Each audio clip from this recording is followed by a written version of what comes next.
now, Sinatra.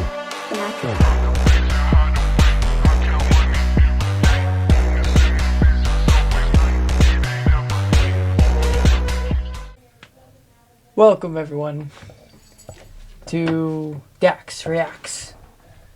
And today I am going to be reacting to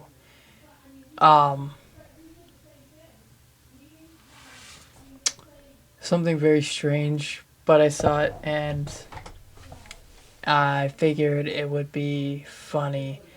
So I mean, if your parents allow you to watch, that's up to them.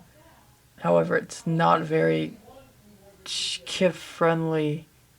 I mean, it was Racist Mario, but still. This is definitely... I guess I shouldn't really have to say that because Racist Mario. But this is definitely, like that one, not kid-friendly. I don't really do kid-friendly content on this channel anyways. But I'm just throwing it out there. I mean, it's not as bad, but it's... I don't know, it's pretty weird. So... let's just, here it is. It may look weird now, but it's because you just don't understand. Which Smash characters have chronically smashed? Oh, so I guess we're gonna get into it. 2023, Shafrilla's Productions made a video about which Smash characters have eaten pizza, and it was a really good video. And then, a few months later, Goombana made one about which Smash characters have kissed, and it was yet again seeing those two YouTube videos.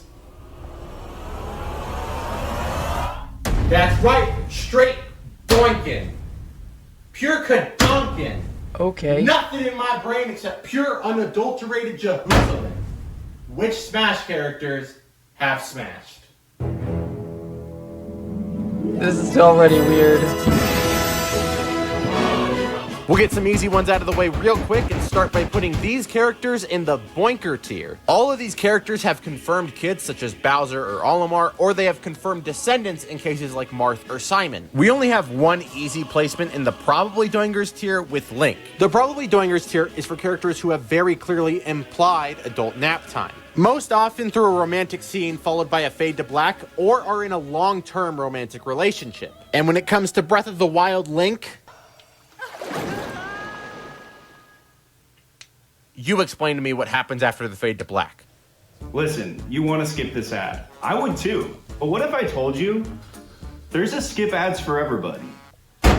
We will also be placing all of the Pokemon in the They Could Be Kadonkers tier, since all Pokemon can technically canoodle by placing them in a daycare with a Pokemon of the same egg group. And it isn't really worth explaining what an egg group is right now, just know that Gardevoir and Muck can technically have a kid together. Huh. It was surprisingly easy to find out what that would look like. Or, all Pokemon can port the Nasty Slut Ditto. However, the daycare is of course optional content, which is why these characters are in the They Could Be Kadonkers tier. Because this tier is for any characters with optional content within their games that results in business time. And since it's optional, it is up to the experience of the player whether or not there is any Kadonkin. All of these RPG guys also go in the They Could Be Kadonkers tier, because they all have optional endings in their games where you get with some other character and have kids. However, if you decide not to take these routes, there is no glazing the donut. Next up, we will place all of these characters into Not Jehoozlers tier. All of these characters simply lack any evidence at all that they ever did any pencil sharpening, so we are naturally forced to assume that Side effect is I still think my parents in my life that I have. Naturally forced to assume that they never have. Doing this allows me to assume that everyone in my life that I haven't seen souring the crowd are virgins, which doesn't make me the last one among my peers who still hasn't put the hot dog in the bun. Side effect is I still think my parents are virgins. My grandparents, on the other hand... So, as unlikely as it seems, Alf is celibate. In the Don't Know About Yahoobaling tier, we can Samus, Ungotten Pokemon brand, incapable... Technology. That's a lot of love. I have to talk about monkey sex. Oh.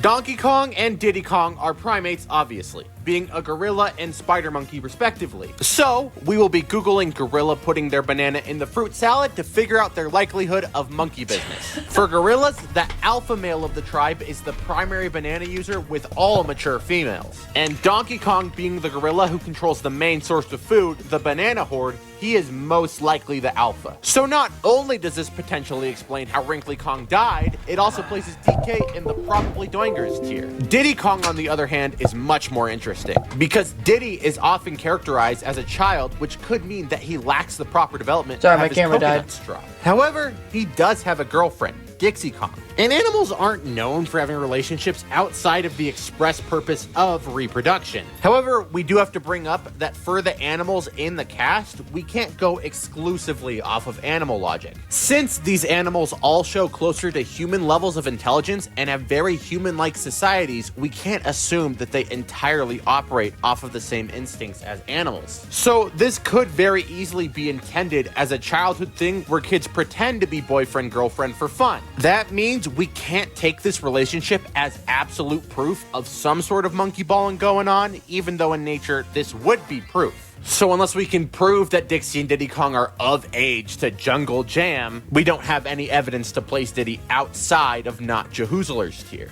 However, ladies and gentlemen, I present to you Sexualized Teenage Monkey. Tiny Kong is Dixie Kong's younger sister. She first appeared in the game Donkey Kong 64, clearly being a very young child. However, this would not be Tiny Kong's last appearance, and while she wouldn't appear for a while, she would return in a few spin-offs during the Wii era. And... Hey, hey, no! she clearly matured, and I will remind you that if she matured as Dixie Kong's younger sister, that would make Dixie Kong also a post-pubescent monkey, making Diddy likely the same as well, and being a post-pubescent monkey with a girlfriend, he will go in probably Doingers tier. And finally, our last Donkey Kong character, King K. Rool, who is a Kremling, which are based off of crocodiles. Crocodile mating rituals are done by first a male rubbing his snout against a female to convince her to take the lower snout. However, yeah, he's not getting any crocodile cloaca with that thing. Sorry, K-Rool, but if there's an average, some of us have to be below it. After all that animal stuff, we'll talk about human butter churning for a moment. We will be returning to weird animal stuff, though. We Fit Trainer is clearly committed to living the healthiest lifestyle possible. And if you don't know, the ideal healthy lifestyle involves a decent amount of stuff in the muffin. So since we have no direct proof, she will be placed in probably Doingers. Sora doesn't know about it.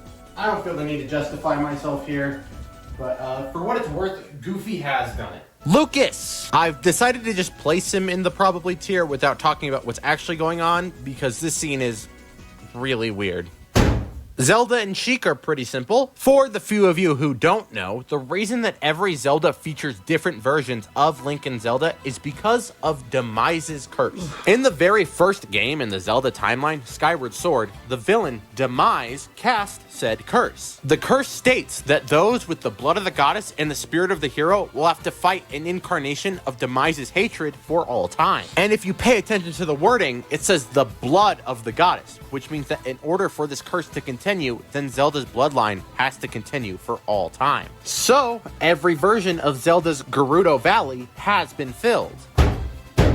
And you'll notice that for Link's part of the curse, the hero's spirit, it only says spirit, which does not imply bloodline. So, in the absence of other evidence, Tink and Yink's Master Sword has gone unused. BJ. He has no evidence, of course, but in Super Mario Sunshine, he believed that Peach was his mother. And remember that Bowser is this big in this game. He has no idea how babies are made. Duck Hunt. We actually have to evaluate 3 characters on this one, being the dog, the duck, and the guy holding the NES Zapper. The dog is somewhat simple since it's clearly implied to be an owned dog. It's fairly common for hunters to have dogs that retrieve the things that they've shot for them. And this is clearly implied to be the case here, which means this dog is almost certainly owned, and most dog owners don't like it when their dogs attempt to do some tunnel patrol. So owners tend to take matters into their own hands to avoid ending up with a litter of puppies. Which, in the case of male dogs like the Duck Hunt dog, they accomplish this by ripping their balls off. Next up, the duck. Like they say, if it walks like a duck, it swims like a duck, and it quacks like a duck, it probably makes love like a duck. In case you don't know, ducks are quite excited creatures. They know what they like and they do it a lot. So yeah, probably a doinger. And finally, our marksman, who is a very important part of the Duck Hunt trio. For those of you who aren't entirely aware, all of the shots that happen in Duck Hunt smash attacks and special moves are done by an off-screen character who is utilizing an NES Zapper. The NES Zapper was an old gaming peripheral that was used for the original NES Duck Hunt game, among some others. So this is some guy who still plays with an NES Zapper 40 years after it was released. Yeah, that's a virgin.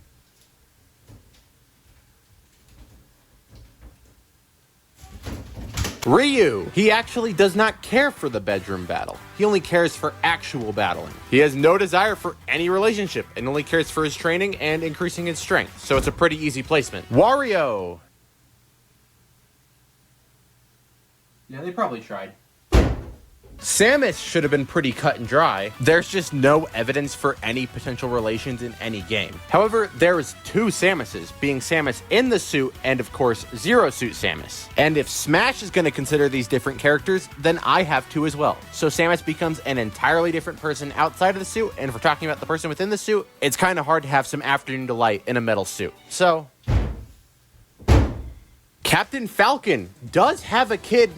Maybe. In F-Zero Maximum Velocity for the Game Boy Advance, this character appears, named Kenta Akechi. Within the game, we don't learn much about this character, but in the game's Japanese manual, it is stated he is a young 24-year-old pilot. According to him, he supposedly inherited the blood of Captain Falcon, but nobody knows the truth about that. Nobody knows the truth. What does that mean? Not only that, but there's a second translation on the wiki that says nothing about inheriting, just that they have the same blood, which could mean Captain Falcon is just his uncle or something. Nintendo Power did publish an article about the game that directly states that he claims to be his son. But this likely wasn't written by the original game developers and could easily just be the writer's interpretation of this intentionally vague line. So I'd say this isn't confirmation that he is claiming to be his son. However, that is still the most likely interpretation, so we'll just assume that is the case until we can get a better consensus on what is said in this character description. But even if we assume that he is claiming to be his son, what is stopping them from just saying it? Why even bring up the idea that he's not his son, unless you're going to explore whether or not he isn't? He does look similar to Captain Falcon. We get to see Captain Falcon's face briefly in the F-Zero anime, and the hair and eye colors line up, as well as arguably the nose. And this was released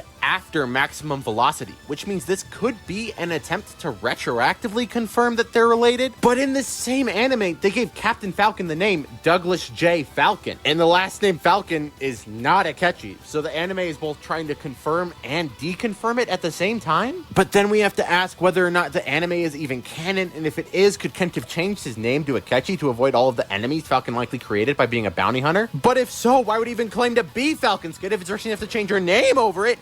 What is going on, Nintendo? None of this makes any sense!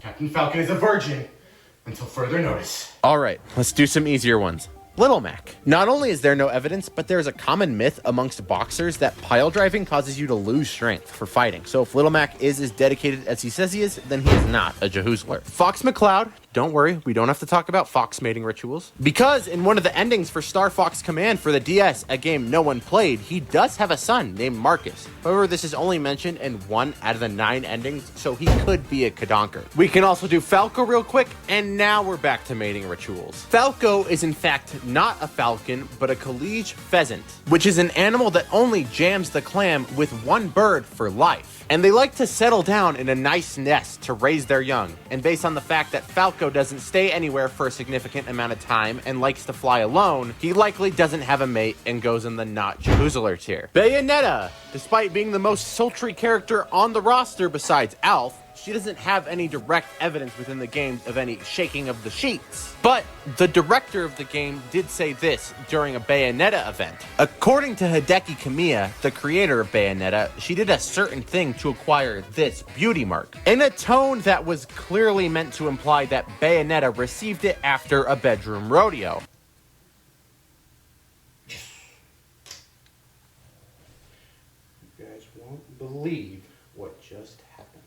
This does imply quite a few weird things about the series, including Jean, Bayonetta's Umbra Witch friend, is actually a 600-year-old virgin, but it is consistent with the series. Every Umbra Witch with a confirmed child has the mark. So, since he didn't say it directly, that's You a guys probably doingers for won't Bayo. believe what just Rosalina happened. most likely doesn't know what it is, seeing as she has lived exclusively with tiny star guys in the middle of space ever since she was a small child. And she doesn't meet another human until she meets Mario in the Galaxy games, and Mario probably wouldn't just suddenly start telling her about the birds and the bees. Tutto è sembrate. Patanzuna un po' per fratello. E tutte le cotto ton simpatichete. Popcorn, se sta cotto con a posto che sa ora far crano. E ne sotto corrimete bada na prosciutto.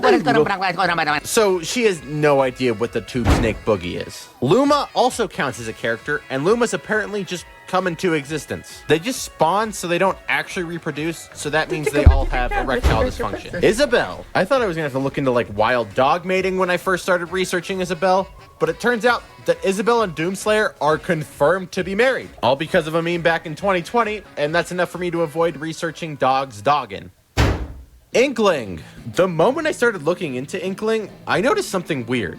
There are no known parents anywhere in Splatoon. Absolutely no one has parents at all, so I initially thought maybe Inklings reproduce in a different way. But Splatoon lore is that after Earth flooded, squids evolved to become the dominant race in the form of Inklings. Which means at the end of the day, these are still squids and should still reproduce by digging up the sand crab. So we'll just have to research how squids torpedo their eel.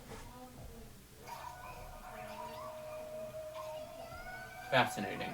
Okay, after a short detour, I've discovered that in order for squids to make babies, they do the deed, after a bit they lay the eggs, and then all the adults die. And everything about the Splatoon world now suddenly makes sense. And since Inkling is alive, that's an easy not Jehoozlers tier. Snake! Snake actually just can't do it. Snake isn't a normal guy, and I don't want to get into spoilers, but he was genetically engineered, and among other things, he was engineered to be incapable of tipping the velvet. So, Kid Icarus. All of these characters don't really have any sufficient proof of any hiding the bishop. However, this entire universe is based on Greek mythology. I don't know if you've read Greek mythology before, but literally every character in Greek mythology is getting down with every other character in Greek mythology. Cloud and Sephiroth. Cloud himself does have some interesting evidence. During a scene towards the end of Final Fantasy VII, there is a cutscene where it is heavily implied that Cloud and Tifa Lockhart, his love interest throughout the game, did my Final Fantasy together. It should have been me. However, this is only implied, and I think there's more to this puzzle. In Final Fantasy VII, a lot of the story revolves around this substance called Mako. Mako is a green liquid that comes from deep within the planet that is used by the Shinra Corporation to power the majority of the world's technology. But most importantly, it seems to be on some level a nuclear radioactive substance. Not only is it used as a source of power, but you become sick after too much exposure to the substance. It can cause mutations in cases of extreme exposure, and the biggest connection, it glows neon green, which is the color most often used to indicate radioactivity in media.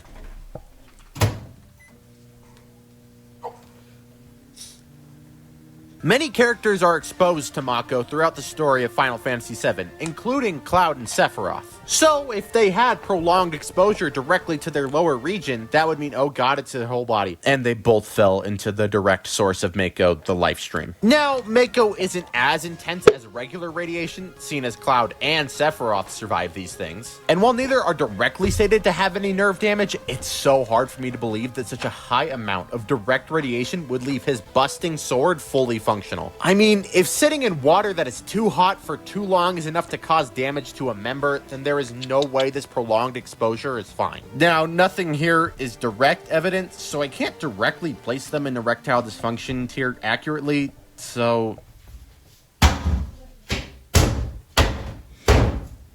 Daisy is surprisingly easy. I didn't know this, but according to the Great Gatsby Cliff Notes, Pammy is Daisy and Tom's son. So that's pretty easy. Piranha plant. Okay, this is a plant. Does pollination count? I don't know.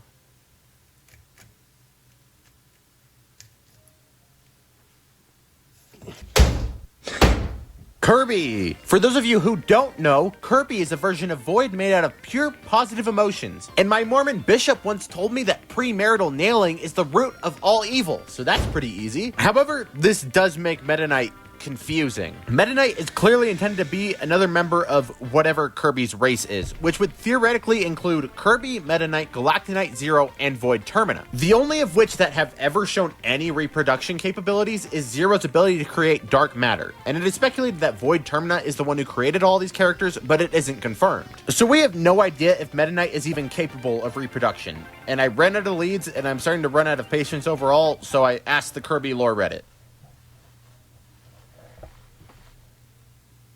Yes, it was me. Okay. Last Kirby character, King DDD. What are Waddle Dees? Why are they so loyal?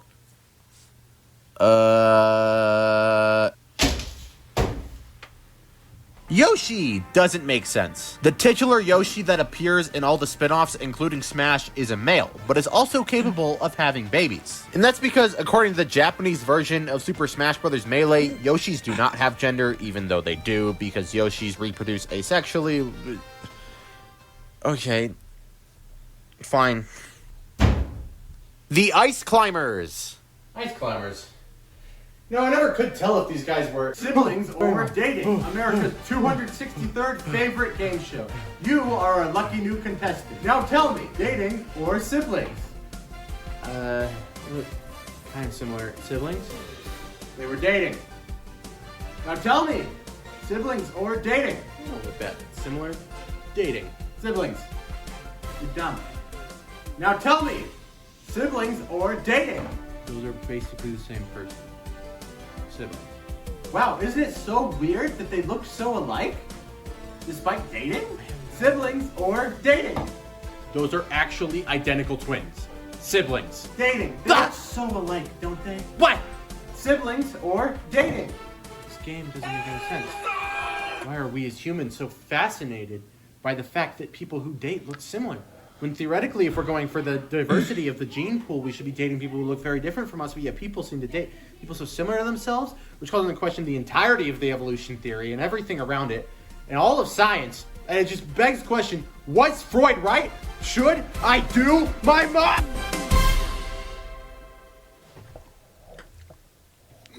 All right. I'm done there. I'm ending it right there. Oh, should I do my